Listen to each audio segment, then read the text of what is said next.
आज का टॉपिक है विविध। आधुनिक भारत का विविध प्रश्न। आनंद मठ के लेखक कौन हैं? बंकिम चंद्र चटर्जी। आनंद मठ के लेखक बंकिम चंद्र चटर्जी हैं। भूदान आंदोलन किसने प्रारंभ किया था? विनोबा भावे ने। भूदान आंदोलन को विनोबा भावे ने प्रारंभ किया था। लाइफ डिवाइन पुस्तक के लेखक कौन हैं? अरविंद घोष। लाइफ डिवाइन पुस्तक के लेखक अरविंद घोष हैं। बंगाल की एशियाटिक सोसाइटी जो 1784 में स्थापित है के प्रवर्तक थे सर विलियम जोन्स। बंगाल की एशियाटिक सोसाइटी के संस्थापक सर विलियम जोन्स हैं। भारत की संविधान सभा किसके अनुसार गठित की गई थी? कैबिनेट मिशन योजना के तहत। भारत की संविधान सभा कैबिनेट मिशन योजना के तहत गठित की गई थी। प्रथम भारतीय नोबेल पुरस्कार विजेता थे रविन्द्रनाथ टैगोर। प्रथम भारतीय नोबेल पुरस्कार का विजेता रविन्द्रनाथ टैगोर थे।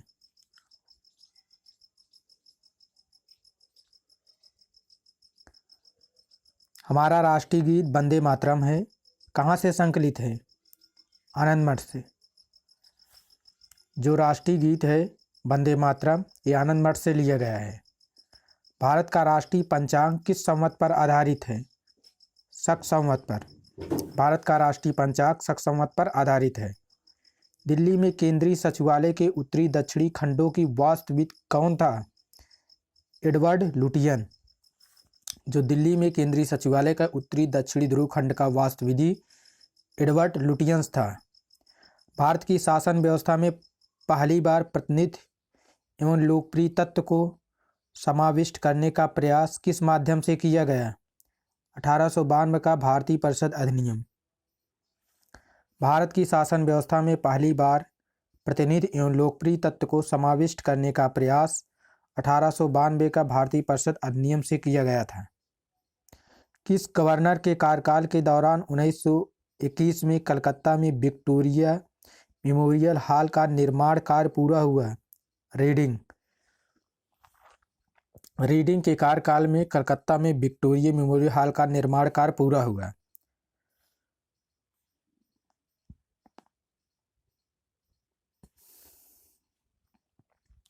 नई दिल्ली शहर के रूपांकन में कौन शामिल था? एडवर्ड लुटियन और एडवर्ड बेकर, एफ.एस. ब्राउन और इंक। नई दिल्ली शहर के रूपांकन में एडवर्ड लुटियन था, एडवर्ड बेकर था, एफ.एस. ब्राउन था और इंक।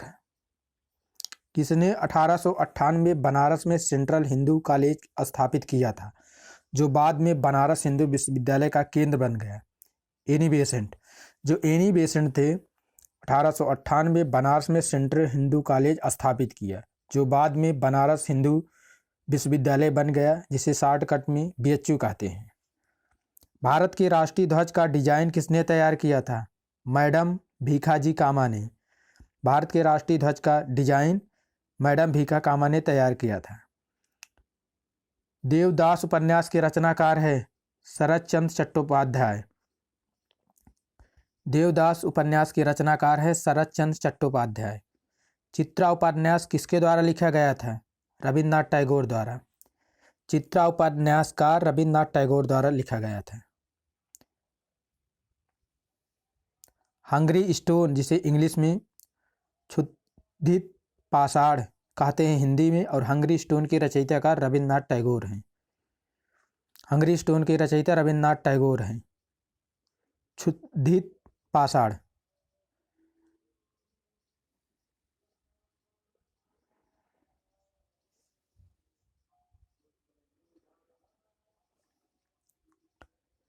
भारत दूरपीक्ष संहिता 1883 का निर्माण किस आयोग द्वारा किया गया था? स्ट्रेची आयोग द्वारा। भारत दूरपीक्ष संहिता 1883 का निर्माण स्ट्रेची आयोग द्वारा किया गया था। रविन्द्रनाथ टैगोर की मृत्यु किस वर्ष हुई थी? 1941 में। रविन्द्रनाथ टैगोर की मृत्यु 1941 में हुई थी। किसने कहा था आज़ादी हमारी पहुंच के अंतर्गत है, हमें इसे कसकर पकड़ना चाहिए? महात्मा गांधी। महात्मा गांधी ने कहा था आज़ादी हमारी पहुंच के अंतर्गत, इसे हमें कसकर पकड़ना चाहिए।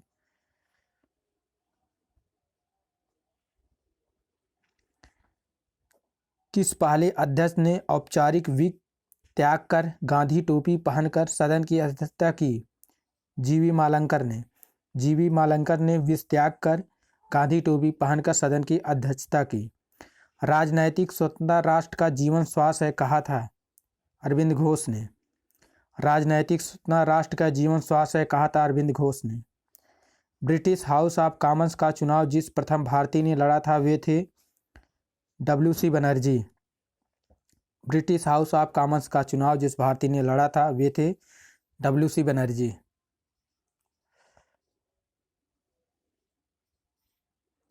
केरल में प्रथम साम्यवादी राज्य सरकार का गठन किया गया था 1957 में। केरल में प्रथम साम्यवादी सरकार केरल में जो बनी उसका गठन 1957 में हुआ। भारत के किस प्रांत में सर्वप्रथम साम्यवादी सरकार की स्थापना हुई थी? केरल में। केरल में सबसे पहले साम्यवादी सरकार की स्थापना हुई थी। स्वाधीन भारत की प्रथम औद्योगिक नीति जिसे वर्ष घोषित की गई वह थी 1948। 1948 में भारत की प्रथम औद्योगिक नीति घोषित की गई थी। भारत में अप्रत्यक्ष निर्वाचन की प्रथा किस वर्ष में आरंभ की गई थी? 1892 में। भारत में अप्रत्यक्ष निर्वाचन की प्रथा 1892 में आरंभ की गई थी। ब्रिटिश संसद के सदस्य के रूप में चुने जाने वाले प्रथम भारतीय थे दादा भाई नौरोजी। ब्रिटिश संसद के सदस्य के रूप में चुने जाने वाले प्रथम भारतीय थे दादा भाई नौरोजी। कस्तूरबा गांधी की समाधि स्थित है आगा खां पहाड़ पुणे में। कस्तूरबा गांधी की समाधि स्थित है आगा खां महल जो पुणे परिषद में। निम्नांकित कोड का उपयोग करते हुए आंदोलनों को तिथि अनुसार स्थान दीजिए। खिलाफत आंदोलन लगभग 20 में है। असहयोग 22 में।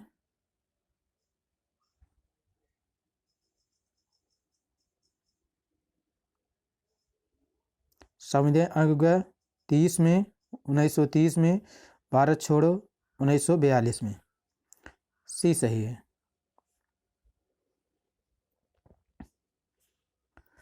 वर्ष 1929 में जारी किए गए दीपावली घोषणा पत्र का संबंध था डोमिनियन स्टेटस से। दिवाली घोषणा पत्र का संबंध था स्टेटस से, डोमिनियन स्टेटस से।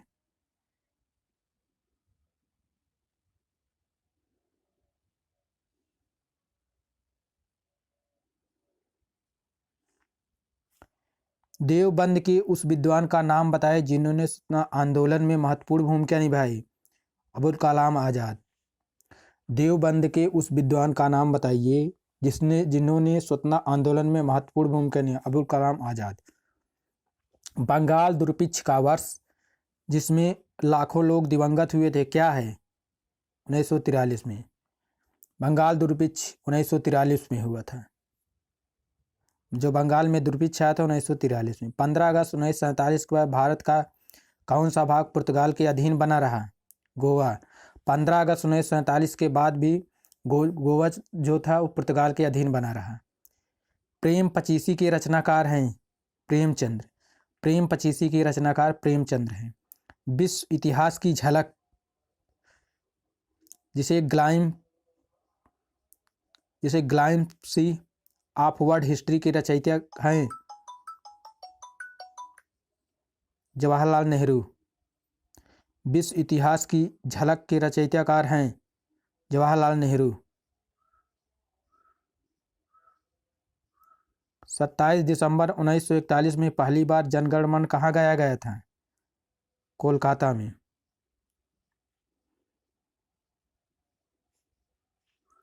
27 दिसंबर 1911 में पहली बार जनगण मन गाया गया था कोलकाता में। पहली बार जनगण मन कोलकाता में गाया गया तो वो भी 27 दिसंबर 1911 में। भारत में पहला समाचार पत्र किसने शुरू किया था? जेम्स हिक्की ने। भारत में पहला समाचार पत्र जेम्स हिक्की ने शुरू किया था। द व्हील्स ऑफ हिस्ट्री के लेखक कौन हैं? Ram Manohar Lohia. The wheels of history के लेखक राम मनोहर लोहिया हैं। पोस्ट ऑफिस के लेखक कौन हैं? रविन्द्रनाथ टैगोर। पोस्ट ऑफिस के लेखक हैं रविन्द्रनाथ टैगोर।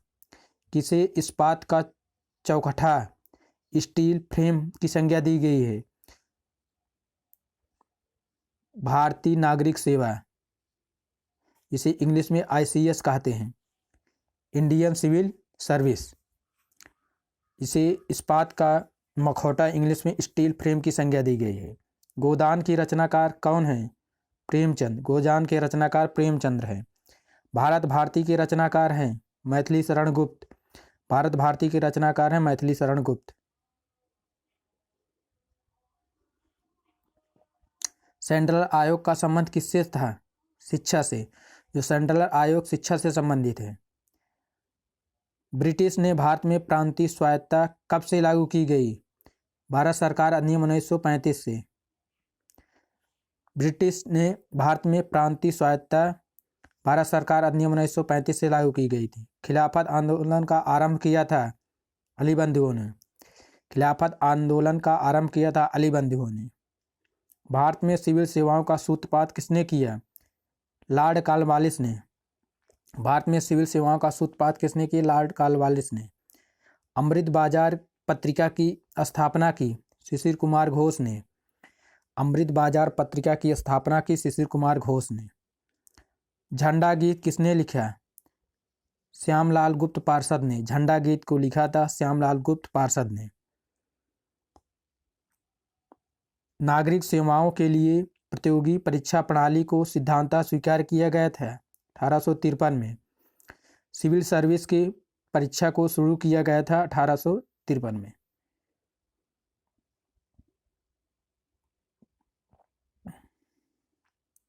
किस अधिनियम के तहत लॉर्ड कॉर्नवालिस को अपनी काउंसिल के फैसलों को रद्द करने का अधिकार मिला था?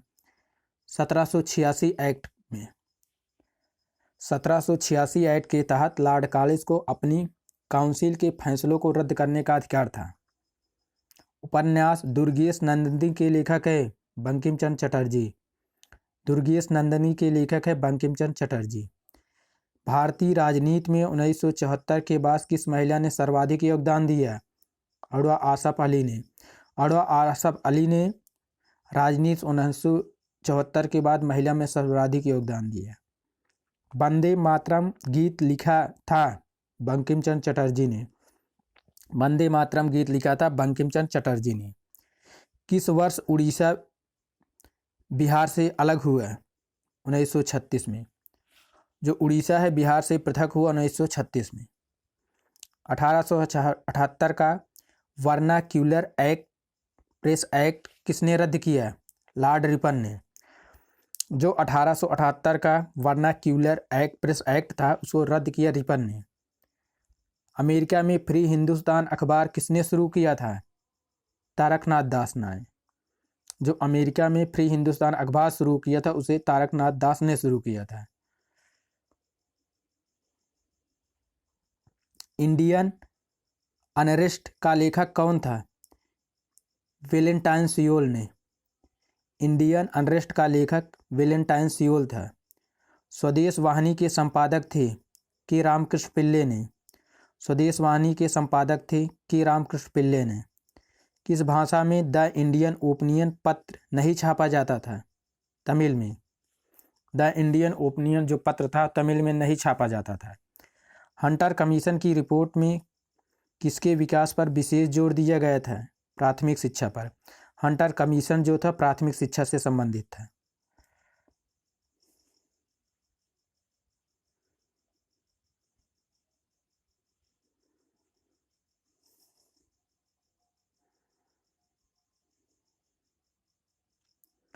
किस एक्ट के द्वारा भारत के गवर्नर जनरल को अध्यादेश जारी करने की शक्ति प्रदान की गई थी? इंडियन काउंसिल एक्ट 1861 के अनुसार।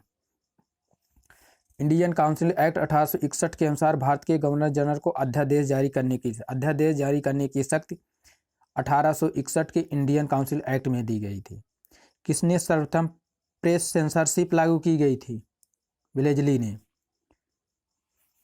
विलेजनी ने प्रेस सेंसरशिप लागू की थी सबसे पहले। कौन भारत में मुसलमानों की उच्च शिक्षा के लिए पथ प्रदर्शक बने? सर सैयद अहमद खां। भारत में मुसलमानों की उच्च शिक्षा के लिए जो पथ प्रदर्शक बने थे, सैयद अहमद खां बने थे। किसके अंतर्गत भारत में सर्वोच्च न्यायालय की स्थापना हुई?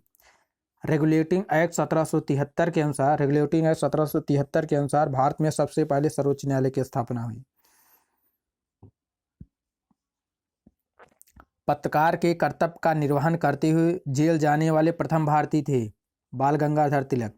जो बाल गंगाधर तिलक थे, पत्रकार के रूप में कार्य करते हुए जेल जाने वाले पहले भारतीय थे।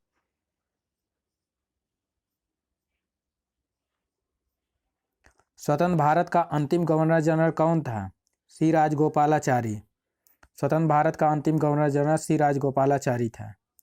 गोदान गबन दोनों एक ही लेखक की रचनाएं हैं, उनका नाम है मुंशी प्रेमचंद। गोदान गबन दोनों एक ही लेखक की रचनाएं हैं, उनका नाम है मुंशी प्रेमचंद। बनारस हिंदू विश्वविद्यालय, जिसे शॉर्टकट में BHU कहते हैं, की पुस्तक लिखा था मदन मोहन मालवीय ने। BHU जो पुस्तक ले, बनारस हिंदू विश्वविद्यालय पुस्तक मदन मोहन मालवीय ने लिखी है। Guilty man of India's partition पुस्तक किसने लिखी?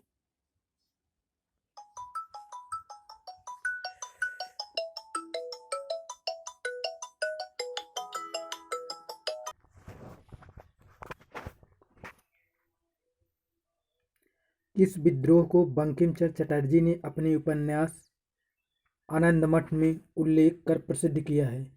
सन्यासी विद्रोह को बंकिम चंद्र चटर्जी ने अपने उपन्यास आनंदमठ में उल्लेख किया है।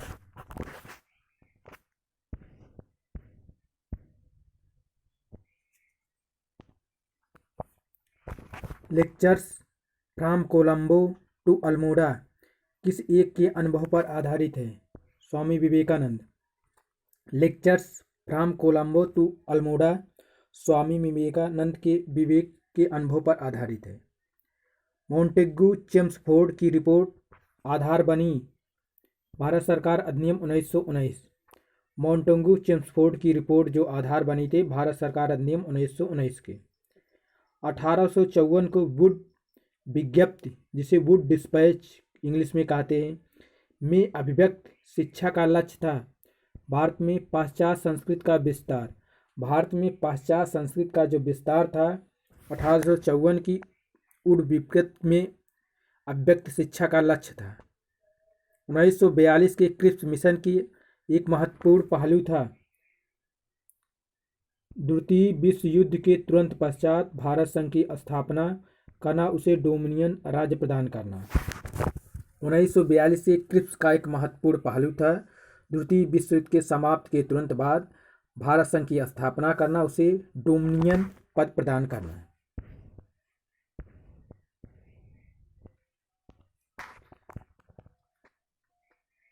भारत के विभाजन को टालने का अंतिम अवसर समाप्त हो गया था कैबिनेट मिशन को अस्वीकार करने के साथ ही भारत के विभाजन को टालने का अंतिम जो अवसर था वो समाप्त हो चुका था।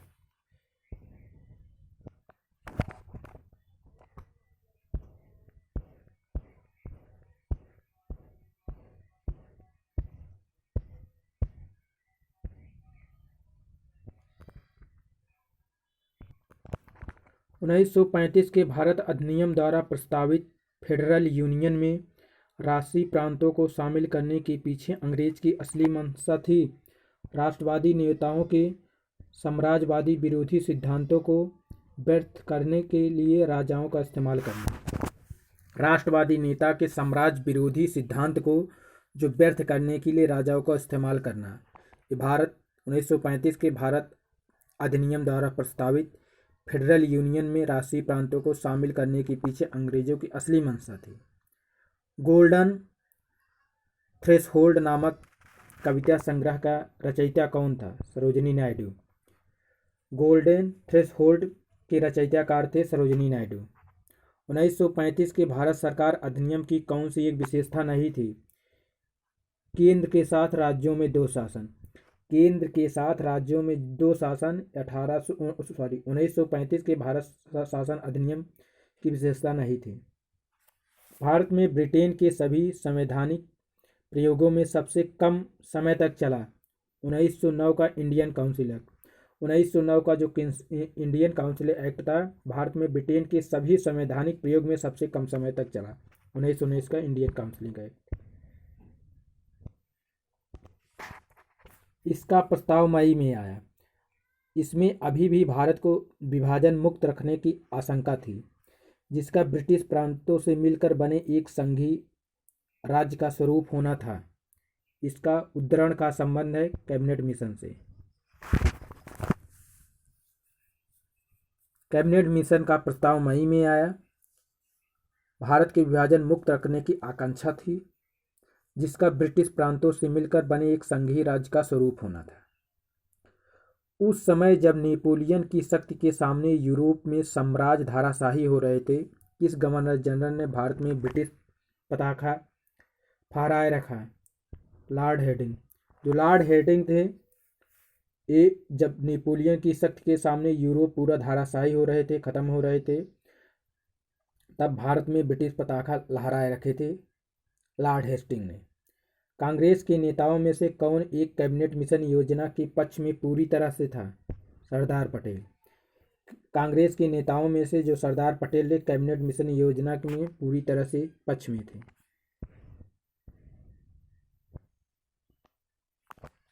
भारत के स्वदेशी आंदोलन के दौरान लिखा गया गीत अमार सुमार बांग्ला ने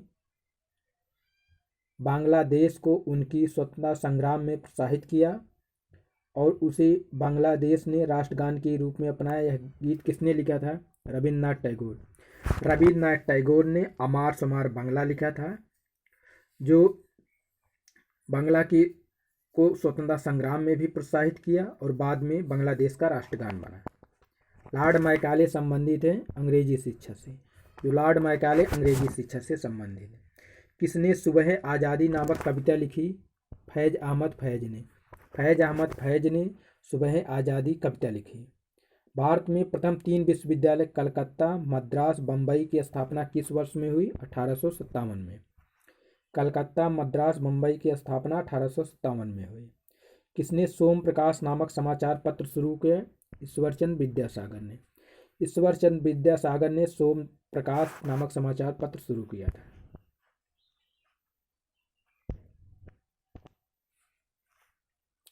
किस अधिनियम ने भारतवासियों को अपने देश के प्रशासन में कुछ हिस्सा लेना संभव बनाया? Indian council act 1861। जो इंडियन काउंसिल एक्ट 1861 था, ने भारत को अपने देश के प्रशासन में कुछ हिस्सा लेना संभव बनाया।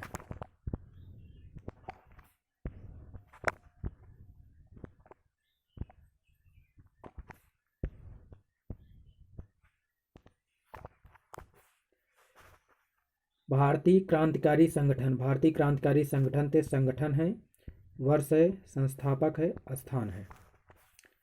मित्र मेला 1901 में। संस्थापक थे साबरबंधु और स्थान पूना में। जो मित्र मेला संगठन की स्थापना हुई 1901 में, इसके संस्थापक थे सावरकर बंधु, स्थान पूना में हुआ। अनुशीलन समिति। अनुशीलन समिति स्थापना हुई 1902 में। संस्थापक थे ज्ञानेंद्र नाथ बोस और स्थान मिदनापुर। अनुशीलन समिति की स्थापना 1902 में हुई। इसके संस्थापक थे ज्ञानेंद्र नाथ बोस, मिदनापुर में। अभिनव भारत। अभिनव भारत की स्थापना 1904 में हुई। इसके संस्थापक वी.डी. सावरकर थे, स्थान पूना था। अभिनव भारत की स्थापना 1904 में, संस्थापक वी.डी. सावरकर और स्थान पूना थे। स्वदेश बांधव समिति। इसकी स्थापना 1905 में हुई। इसके संस्थापक अश्विनी कुमार दत्त थे, स्थान बारिशाल था। स्वदेश बांधव समिति की स्थापना 1905 में हुई। संस्थापक अश्विनी कुमार दत्त हैं, स्थान बारिशाल में। अनुशीलन समिति सेकंड स्थापना 1907 में हुई। वीरेंद्र कुमार घोष व भूपेंद्र दत्त थे इसके संस्थापक। और स्थान ढाका। भारत माता सोसाइटी 1907 में, भारत माता सोसाइटी की स्थापना 1907 में हुई। अजीत सिंह व अम्बा प्रसाद इसके संस्थापक थे। स्थान पंजाब में। हिंदुस्तान रिपब्लिक एसोसिएशन की इसकी स्थापना 1924 में हुई। इसके संस्थापक सचिंद्र नाथ सन्याल थे। स्थान कानपुर में।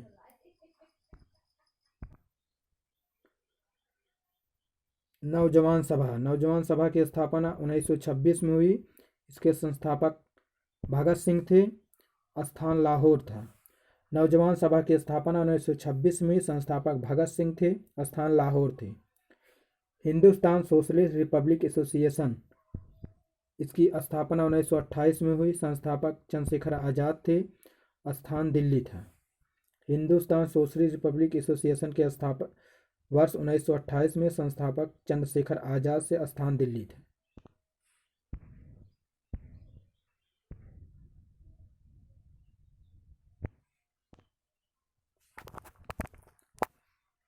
विदेशों में भारतीय क्रांतिकारी संगठन।